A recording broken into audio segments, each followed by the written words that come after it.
Whoa, what's Zam? This Block Talk News. Today is an early, rainy ass Sunday morning, but I'ma still give you this motherfucking news because you know how the hell we get down. Thank you to all the new subscribers, you dig? But this how we do this over here. This is a Block Talk breakdown of Bill Maher and his guest, Jonathan Metzl, I believe. Now let's just break this shit down. If you don't know what a Block Talk breakdown is, I'm about to play the stupid ass clip straight through so you can hear everything flat out, you dig? Then I'ma chop that motherfucker up and I'm gonna break it down piece by piece. That way you got a full meal. Block Talk breakdown. Let's start this shit.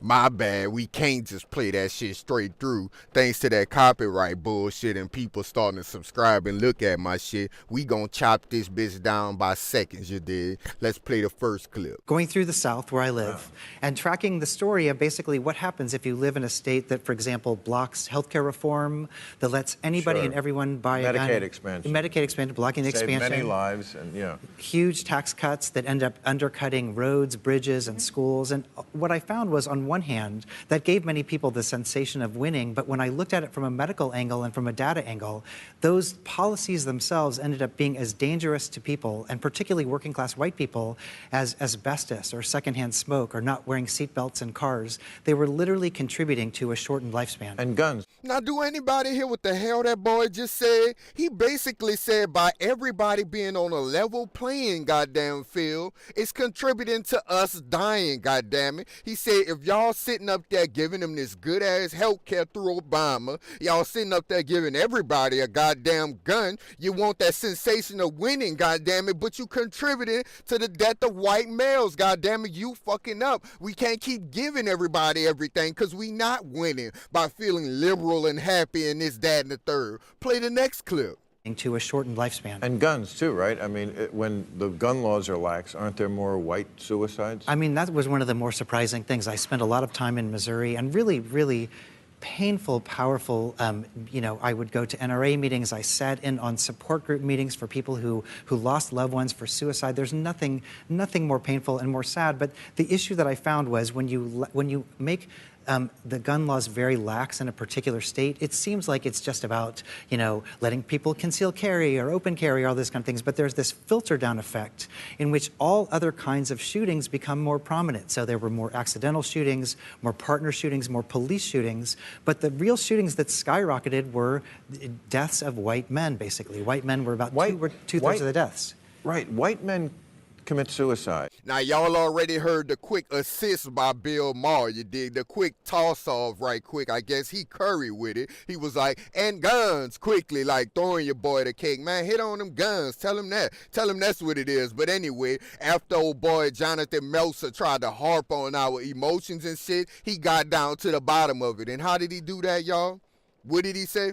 But the issue is, right quick, but the issue is the filter down. Oh, well, what's the filter down, Jonathan Metzl? He was like, conceal carry. Don't it remind you of when he said the sensation of winning? When he was talking about everybody get a gun and everybody get this Obamacare, leveling the playing field. Remember how his voice got high pitched? So he like, the issue is conceal carry. So other shit then became prominent. So basically he said, we done gave all these motherfuckers a gun, it done even the playing field, so other shit became prominent. So what that mean, y'all? What that mean? That mean when gang members see each other, they be like, man, all of us packing, Or when two people have a problem with each other, they be like, man, he might be carrying because I'm carrying. It's concealed. You might not know what he might do. So what that led to, he said, more accidental, more partner shootings and more police shootings. Okay, what accidental mean, y'all? Because you know damn well black kids ain't touching no gun. Nigga, that's your mama gun. Boy, you better not touch that. And you know damn well you ain't gonna pull a trigger. So who they talking about? White kids. Oh, partner shootings.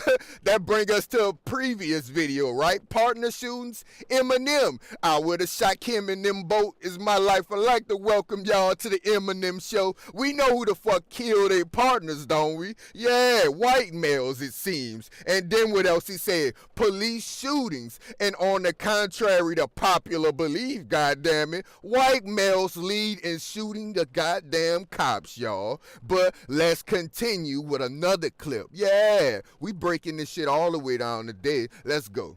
Yeah. In ways that minorities don't. Is that true? I mean, basically, we have about 40,000 gun deaths a year in this country, and 2/3 of those deaths are suicides. And of that, the numbers of white male suicides, it's like 80%, 85%. Why is that?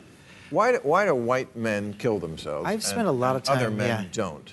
I mean, partially it's that white men own a lot of guns, and particularly in rural areas where people are feeling isolated and factors like that. But I also think that, I found these remarkable stories of people who the gun was their protector. It was there to protect them, but in these moments of despair, they got fired, they, lost their job, they found out their wife was having an affair, something like that. In that moment, this thing that's supposed to be your protector ends up being the most lethal thing you can have in the room. And so again and again, when I talk to families, this thing that was like the symbol of white authority became its undoing, very lethal. Hold on. Did y'all hear that shit? We gotta create a whole new motherfucking segment for some shit like that, bruh. They just said 40,000 gun deaths, right? 2/3 of them is suicide, right? 80% of white males commit suicide. So what that equals out to, y'all? That mean it ain't Chicago, huh? It ain't Old Block, huh? It ain't New Orleans, it ain't Detroit, it ain't Harlem, it ain't Inglewood, it ain't Dade County, it ain't East Atlanta, Santa, it ain't none of them. It ain't none of them chopper-toting thugs that you might think it was. It was white males killing themselves because 2/3 of deaths is fucking suicide, of gun deaths, you dig? Y'all know what the hell I'm saying. 40,000 gun deaths, 2/3 is suicide, and the majority, 80% white males is committing suicide. So what that tell you, goddammit? But let's keep going on breaking that shit down. Cause then he gives the excuse of it's owning guns. Oh, because black people, we ain't been owning guns. Just cause you idiots don't see it on your registry or some bullshit. Oh, Latinos or whatever ain't been owning guns cause it ain't on the registry. Y'all thought y'all was the only ones actually had guns. And then he said they feel isolated cause they in these rural areas. What the fuck are you talking about? Y'all feel isolated? Try living in a fucking big ass building or big ass strips of building in the middle of downtown, fucking, and it's poor as hell, goddammit. And the police fucking ride around all day. Let me break that down for y'all a little further. Try living in the slums, projects, ghettos, or areas that's purposely built, you dig, for your ass to not thriving, goddammit. I hope that helped people who didn't hear that, goddammit. But anyway, he said they protector became their demise. Oh, they protector became their demise during a time of emotion because, his wife died and, people was died and all of this bullshit. Man, get the fuck out of here. A symbol of white pride turned into their fucking demise. That's what the hell he said. So that's letting you know. That was their symbol of pride. How they took over other places and conquered places and fucking what they call it, colonized motherfucking places. Y'all know what it is here. Cause this Block Talk News, whoever say, cursed words, you can get the fuck out of here. Frogs will not fall from the sky, goddammit. Understand that. And yeah, I have a southern drawl, but as you can see, I don't miss a motherfucking beat. Let's play another video, bruh, before I get madder. Families, this thing that was like the symbol of white authority became its undoing, very lethal. Does it have anything to do with the fact also that maybe as they went through life, they had white privilege to some degree? Not that white life is easy, it certainly is not, especially in rural areas, but they never faced the kind of hardship that minorities face more routinely. Well, so when the shit hit the fan, boom. I certainly think that that's absolutely true in a particular way, which is, in other words, I heard a lot of people talking to me about, whiteness under attack and white despair because of immigrants and minorities. And I did want to kind of say the same thing, even though I was there as a researcher. I kept thinking, well, there are a lot of people in your state who actually have it a lot worse than you. But that being said, they don't want to hear that. but I also, there's something very particular about white male. Man, y'all, shit just don't stop with this shit. Now, this what I want y'all to do for a second. This how these people spit they mobster talk. Now, if you a gang, let's say I'm in a gang, and I'm red, and I just gave the person in blue a pass, man. And I gave them a pass Monday, Tuesday, and Wednesday. And somebody else in the gang, we having a discussion, and he like, man, you don't think we keep giving these niggas a pass, they gonna think we soft? That's what the fuck just now occurred, y'all. Bill Maher said, basically, bruh, you don't think white privilege done, laid up there and made them too soft? Because black people facing this shit routinely, and I don't see them killing themselves. Y'all see what I'm saying here? And he like, hold on, kinda, but in a way, you dig, but you making us look soft. That's how old boy basically responded, right? He like, in a way, but they just feel their whiteness is under attack. Well, guess what? Black people been attacked for a fucking long ass time, and we ain't killing ourselves, huh? But they felt good as long as we was being oppressed. But now it's a problem. He said, man, that's it in a way, but don't just be making us look soft, man. It's because our shit under attack. So we like, fuck that. We voting for white power, goddamn it. You did? Y'all see how that went down? See, I break this down for the motherfucking block. You dig? Now pause it right there, because look what really happened after that. Your boy said this shit, and I'm going to play the clip again so y'all can hear it. Your boy laid up there and said this. He said, I wanted to say the same thing.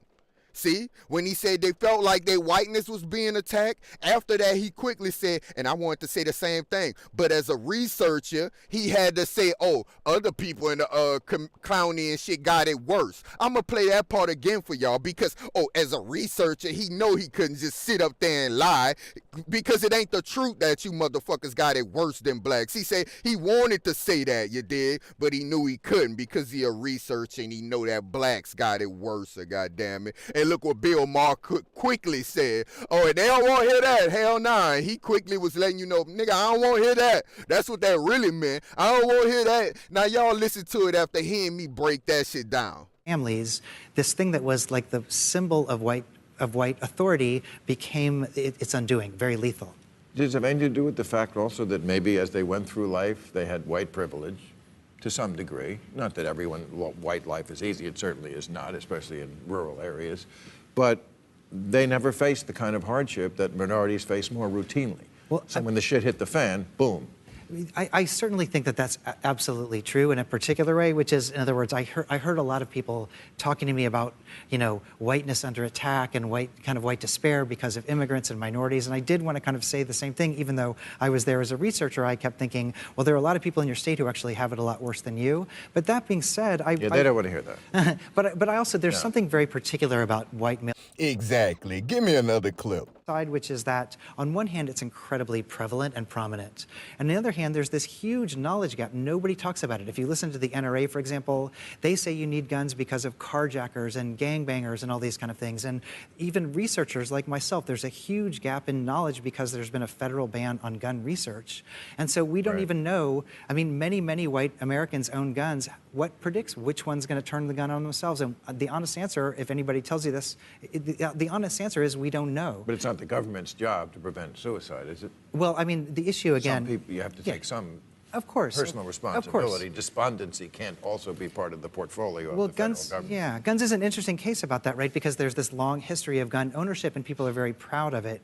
And so I would never want to say that I was going to take somebody's gun or that we should, but it was interesting to see that suicide was an unintended consequence. But also the gun is a form of, I think, an attachment of white pride. It's a sort of a cultural identity thing now. I mean, that's pride. I mean, I feel like in America now, white people are either self-loathing, the liberals are, they're white so lame, and the unbearable being of whiteness.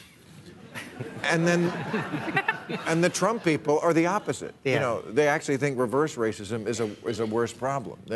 There's no middle ground. There's no, sensible whiteness. Well, I mean... sensible whiteness? Why can't we have some sensible whiteness? You guys are okay. Yeah, a lot of you around, well, and you're thank right. you very much. I like to think of myself as sensible. No, I mean, that's part of what I argue is that Now, they comes back on the same bullshit with Jonathan Metzl talking about, man, it's a huge knowledge gap because of the federal ban on gun research, you dig? So we can't predict who gonna kill themselves, who might have an accident in the home and stuff like that.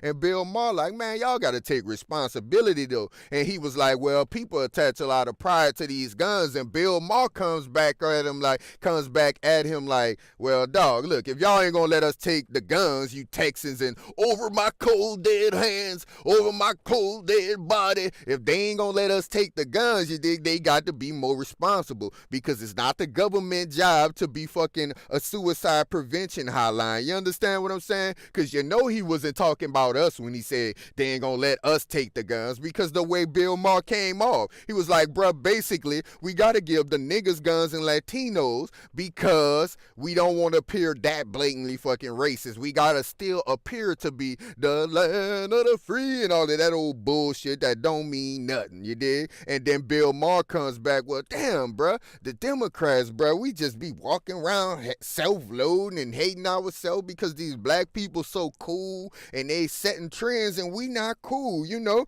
And on the other hand, Trump and them good, they standing on their racism. How come ain't no in-between on that, you dig? He wanted an in-between. Like, why Democrats, we can't stand on our shit and be cool and slick with it at the same time? I don't know if I'm the only one hearing that bullshit, but anyway, we heard it, and if you didn't hear it, then goddamn it, you hearing it now. But play our last goddamn clip, and this one a quick one, but if you lasted this long, goddamn it, you might as well listen to the last video, right?